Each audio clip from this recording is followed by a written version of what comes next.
कृष्ण श्रीमद् भगवद गीता अध्याय 17 श्रद्धा के विभाग। अर्जुन ने कहा, हे कृष्ण, जो लोग शास्त्र के नियमों का पालन न करके अपनी कल्पना के अनुसार पूजा करते हैं, उनकी स्थिति कौन सी है? वे सतोगुणी हैं, रजोगुणी हैं या तमोगुणी? भगवान ने कहा, देहधारी जीव द्वारा अर्जित गुणों के अनुसार उसकी श्रद्धा 3 प्रकार की हो सकती है, सतोगुणी, रजोगुणी अथवा तमोगुणी। अब इसके विषय में मुझसे सुनो। हे भरतपुत्र, विभिन्न गुणों के अंतर्गत अपने अपने अस्तित्व के अनुसार मनुष्य एक विशेष प्रकार की श्रद्धा विकसित करता है। अपने द्वारा अर्जित गुणों के अनुसार ही जीव को विशेष श्रद्धा से युक्त कहा जाता है। सतोगुणी व्यक्ति देवताओं को पूजते हैं, रजोगुणी यक्षों व राक्षसों की पूजा करते हैं और तमोगुणी व्यक्ति भूत प्रेतों की पूजा करते हैं। जो लोग दंभ तथा अहंकार से अभिभूत होकर शास्त्र विरुद्ध कठोर तपस्या और व्रत करते हैं, जो काम तथा आसक्ति द्वारा प्रेरित होते हैं, जो मूर्ख हैं तथा जो शरीर के भौतिक तत्वों को तथा शरीर के भीतर स्थित परमात्मा को कष्ट पहुंचाते हैं, वे असुर कहे जाते हैं। जहाँ तक कि प्रत्येक व्यक्ति को भोजन पसंद करता है, वह भी प्रकृति के गुणों के अनुसार 3 प्रकार का होता है। यही बात यज्ञ, तपस्या तथा दान के लिए भी सत्य है। अब इनके भेदों के विषय में सुनो। जो भोजन सात्विक व्यक्तियों को प्रिय होता है, वह आयु बढ़ाने वाला, जीवन को शुद्ध करने वाला तथा बल, स्वास्थ्य, सुख तथा तृप्ति प्रदान करने वाला होता है। ऐसा भोजन रस में स्निग्ध, स्वास्थ्यप्रद तथा हृदय को भाने वाला होता है। अत्यधिक तीक्ष्ण, खट्टे, नमकीन, गरम, चटपटे, शुष्क तथा जलन उत्पन्न करने वाले भोजन रजोगुणी व्यक्तियों को प्रिय होते हैं। ऐसे भोजन दुख, शोक तथा रोग उत्पन्न करते हैं। खाने से 3 घंटे पूर्व पकाया गया, स्वादहीन, वियोजित एवं सड़ा, झूठा तथा अस्पृश्य वस्तुओं से युक्त भोजन उन लोगों को प्रिय होता है जो तामसी होते हैं। यज्ञों में वही यज्ञ सात्विक होता है जो शास्त्रों के निर्देशानुसार कर्तव्य समझकर उन लोगों के द्वारा किया जाता है जो फल की इच्छा करते हैं। लेकिन हे भरतश्रेष्ठ, जो यज्ञ किसी भौतिक लाभ के लिए या गर्ववश किया जाता है, उसे तुम राजसी जानो। जो यज्ञ शास्त्र के निर्देशों की अवहेलना करके, प्रसाद वितरण किए बिना, वैदिक मंत्रों का उच्चारण किए बिना, पुरोहितों को दक्षिणा दिए बिना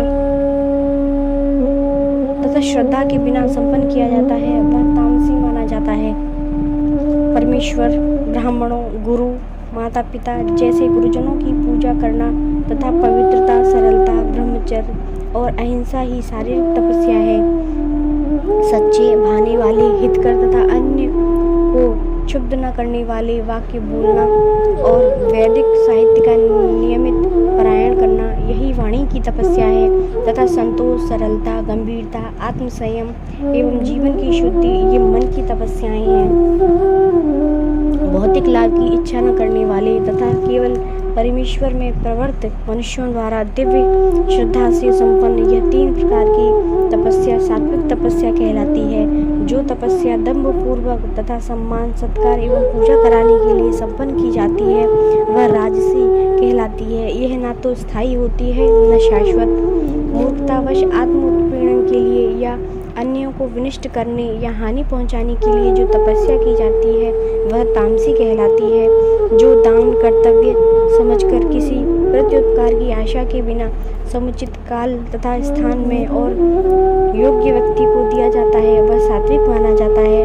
किंतु जो दान प्रत्युपकार की भावना से या कर्म फल की इच्छा से या अनिच्छा पूर्वक किया जाता है, वह रजोगुणी कहलाता है। तथा जो दान किसी अपवित्र स्थान में, अनुचित समय में, किसी अयोग्य व्यक्ति को या बिना किसी समुचित ध्यान तथा आदर से दिया जाता है, वह तामसी कहलाता है। सृष्टि के आदि काल में ओम तत्सत ये 3 शब्द परम ब्रह्म को सूचित करने के लिए प्रयुक्त किए जाते रहे हैं। ये तीनों सांकेतिक अभिव्यक्तियां ब्राह्मणों द्वारा वैदिक मंत्रों का उच्चारण करते समय तथा ब्रह्म को संतुष्ट करने के लिए यज्ञों के समय प्रयुक्त होती हैं।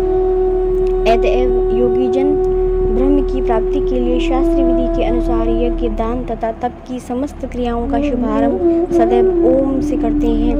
मनुष्य को चाहिए कि कर्मफल की इच्छा किए बिना विविध प्रकार के यज्ञ, तप तथा दान को तत्शब्द कहकर संपन्न करें। ऐसी दिव्य क्रियाओं का उद्देश्य भवबंधन से मुक्त होना है।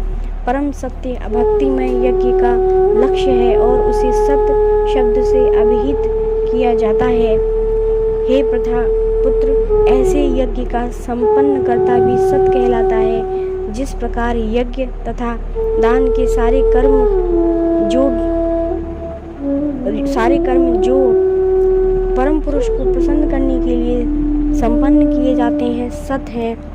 हे पार्थ, श्रद्धा के बिना यज्ञ, दान या तप के रूप में जो भी किया जाता है वह नश्वर है, वह असत कहलाता है और इस जन्म तथा अगले जन्म दोनों में ही व्यर्थ जाता है। हरे कृष्ण।